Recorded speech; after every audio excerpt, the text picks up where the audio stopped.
반갑습니다. 오늘의 이야기를 들려드릴 화자 문지혜입니다. 화자 이은하입니다. 안녕하세요. 이혜주라고 합니다. 반갑습니다. 원이두입니다. 안녕하세요. 이하진이라고 합니다. 반갑습니다. 이가은입니다. 초콜릿 좋아하시나요? 네. 초콜릿 엄청 좋아해요. 방금도 촬영 전에 몇 개 집어먹고 왔는데 여기도 준비되어 있네요.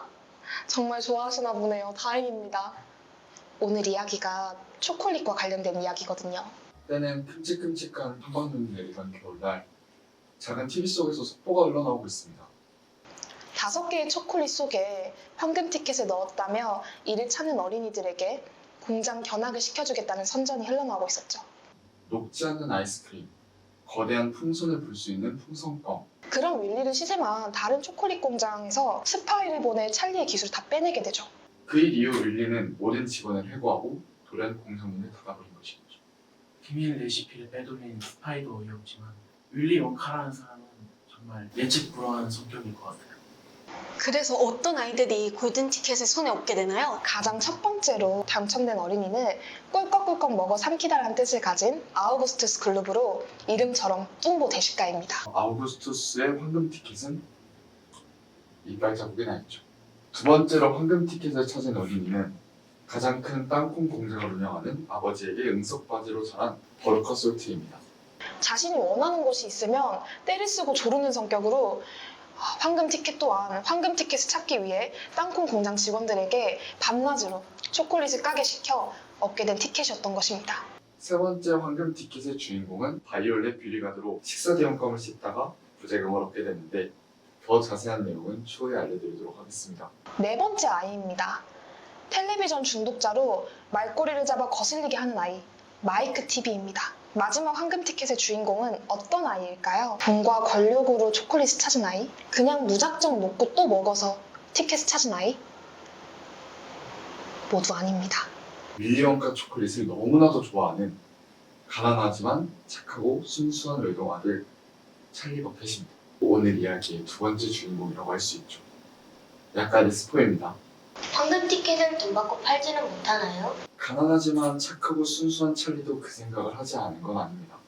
하지만 찰리의 할아버지가 찰리를 말립니다. 돈은 매일같이 찍어내지만 이 티켓은 세상에 딱 5장밖에 없는 것이다. 그렇게 찰리는 윌리의 공장에서 일한 경험이 있는 할아버지와 함께 공장에 가게 됩니다. 공장 바로 앞에 다다르니 환영 공연인 듯 보이는 초콜릿 인형들의 노래와 불꽃쇼가 시작되기 시작합니다. 초콜릿과 불꽃쇼? 괜찮을까요? 불꽃이 많이 뜨거울 텐데.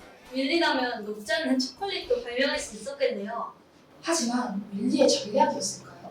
초콜릿 인형은 모두 불꽃에 맞아 녹아버렸고 환영의 뜻으로 생각한 공연은 묘한 기분만 남긴 채 끝이 나게 됩니다.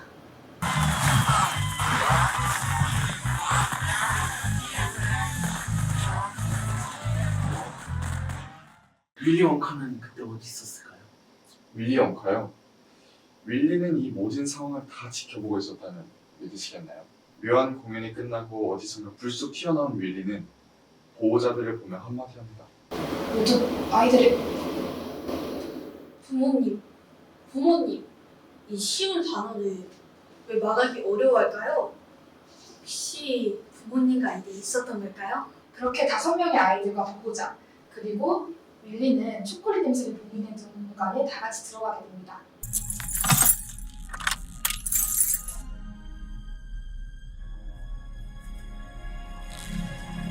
그곳은 커다란 초콜릿 폭포와 강이 흐르는 신비로운 공간이었어요. 그때 쉴 새 없이 강물을 퍼붓다가 강물에 빠져버린 아우구스투스. 아우구스투스가 빠지기 무섭게 초콜릿 원인 추출기가 작동되었고 모두가 말릴 틈도 없이 아우구스투스는 커다란 추출기에 흡수당해버립니다. 그리곤 난쟁이 원주민이자 윌리 원카 초콜릿 공장에 거주하며 일하는 움파루파족들이 나와 노래를 부르기 시작합니다. 아우구스투스 클럽, 아우구스투스 클럽. 멍청이가 내키는 대로 퍼먹어대는 꼴을 봐줘야 되나? 어떻게 해서든 이 불쾌한 맛을 지워버려야지. 없애버려. 없어져야 해. 그러면 남은 아이는 4명? 윌리는 곧바로 남은 4명의 아이들과 보호자들과 함께 초콜릿 강 위에 뛰어든 보트를 타고 다음 행성지로 이동했습니다. 먹을 것으로 항상 고민이었던 사람들을 위해 온갖 맛이 나는 껌을 개발한 윌리. 그렇게 바이올렛은 계속해서 식사 대용감을 씹다가 부작용이 발생하게 됩니다. 블루베리 마냥 코부터 파래지면서 몸이 부풀기 시작합니다.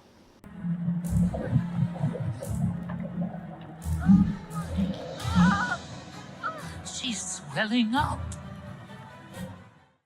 그걸 저는 블루베리 인간이라 부릅니다. 이후 옷까지 검게 변하고 마지막에는 온몸이 블루베리 즙으로 가득 차 결국 완전한 공 모양이 되어 움파룸파들이 즙 짜는 방까지 굴려서 이동해야만 했습니다.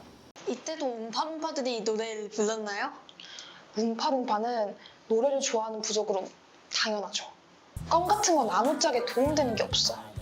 욕조에서 목욕할 때, 클럽에서 춤출 때, 교회에서 기도할 때, 버스로 이동할 때 껌을 씹었지. 껌이 없으면 허락진판을 씹고 가까이 보이는 구두도 씹고 다른 사람에게 옷도 씹었지. 이젠 단 3명뿐이네요. 어떡하면 좋아. 찰리는 잘 따라오고 있었나요? 이동하는 길에 찰리가 윌리에게 질문을 합니다. 찰리다운 순수함이 묻은 질문이었죠. 처음 먹어본 초콜릿 맛이 생각나는 질문이었습니다. 아버지의 눈을 피해 아버지가 벽난로에 던져버린 초콜릿 중 불에 타지 않는 초콜릿 단 하나를 발견하곤 입속에 넣어 맛을 느껴봅니다. 맛을 하나하나 기록했고 이를 더 연구하고 개발하고 싶어서 가족들을 떠나 초콜릿 공장을 차리게 된 것이었죠. 그래서 아버지, 부모님이라는 말을 꺼내기 어려워했던 거였군요. 점점 퍼즐이 맞춰지는 것 같아요. 어쨌든 호두 까는 작업장으로 이동한 윌리와 아이들입니다. 그곳에서는 호두 까는 실력이 월등한 다람쥐들이 열심히 호두를 까고 있었죠. 버룩하는 귀여운 다람쥐들을 보고 아빠에게 호두 까는 다람쥐 한 마리를 사달라고 떼를 쓰기 시작합니다. 아빠는 이 공장에서 나가면 사주겠다고 버루카를 좀 말리지만 버루카의 욕심은 사그라질 생각이 없어 보였죠. 옆에서 윌리는 이 다람쥐들을 팔지 않겠다고 하자 다람쥐를 너무 갖고 싶었던 버루카는 울타리를 넘어 자신이 직접 다람쥐 한 마리를 데려오겠다고 합니다.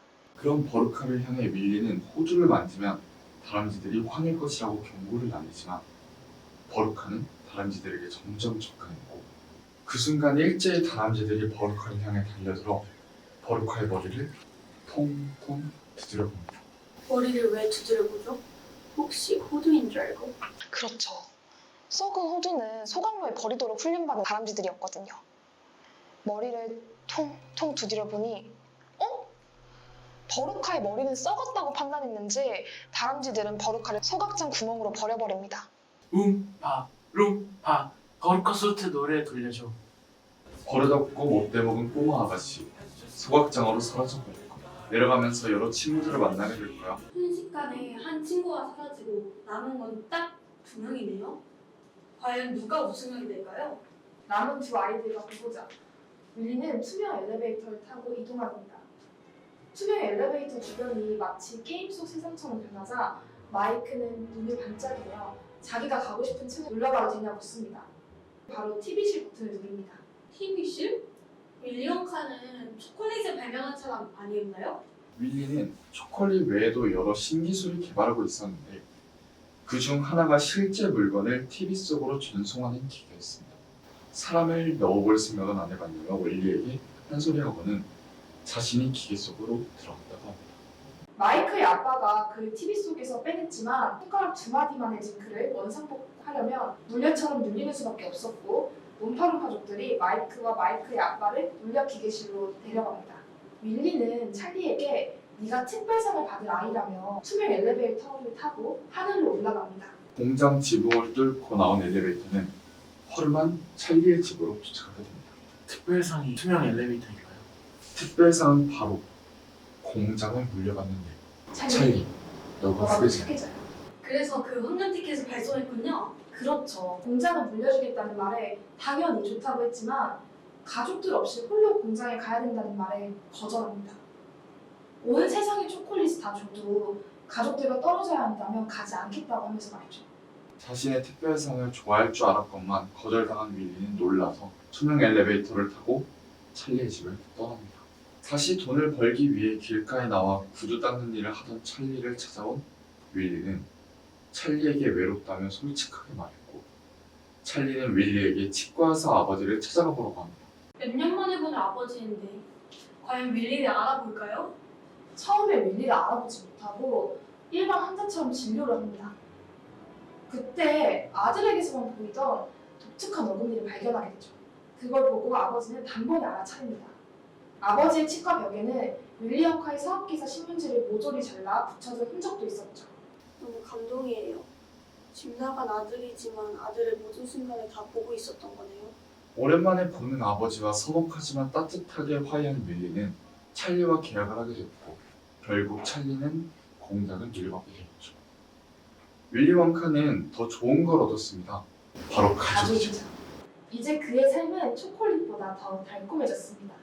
단번에 돈과 명성을 얻을 수 있었음에도 공장장의 자리를 포기하고 가족을 택한 찰리가 가족을 얼마나 아끼는지 보여줬다고 생각합니다. 윌리가 다시 마음먹고 찰리와 함께 아버지를 찾아간 부분이 너무 감동적이었고 아버지와의 오해를 풀지 못하고 집을 떠난 윌리 원카도 어떻게 보면 참 안타깝네요.